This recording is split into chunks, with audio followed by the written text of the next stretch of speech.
বিশ্বকাপ। আর তখনই শুরু হলো। এখানে কিছু দল বলছে আর্জেন্টিনা প্লান্টিক পেয়ে নাকি 2026 সালে বিশ্বকাপ নেবে। এখলে ঠিকই নেইমাররা প্লান্টিক মিস করে কান্না করছে।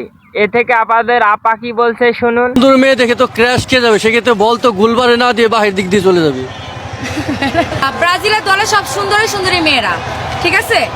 ওদিকে আর্জেন্টিনার একটা আপু কি বলছে শুনুন। তার ফলোয়ার্স নাকি মিলিয়ন। আপনি জানেন আমার টোটালি 2,50,000 ফলোয়ার্স আছে। এত ফলোয়ার্স থাকলে তো সে সেলিব্রিটি, তাহলে সে আর্জেন্টিনাকে সাপোর্ট করছে, সে তো ভাইরাল হয়ে যাচ্ছে, তাই না?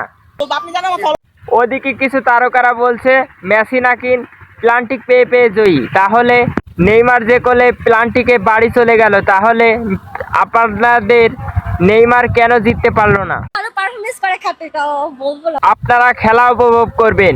আপনারা আপনাদের ব্রাজিল আর্জেন্টিনার এই টোল করতে করতে মেসি আর আপনারা সব ভক্তকে হারিয়ে ফেলছেন। আপনারা এইভাবে করবেন না। ওদিকে আপনাদের বিশ্বসেরা অ্যালিসন বেকার বল ঠেকাতে পারেনি বলে আপনারা ব্রাজিলকে না টোল করে আর্জেন্টিনাকে টোল করছেন, কারণ সে প্লান্টিকে জিততে পারেনি। খেলার দিন শেষেই বলবো, আর্জেন্টিনা প্লেয়ার হোক আর যাই হোক, ভক্ত তো ভক্তই হয়। আপনারা যেমন টানছেন ঠিক তেমনই সবাই টানছে।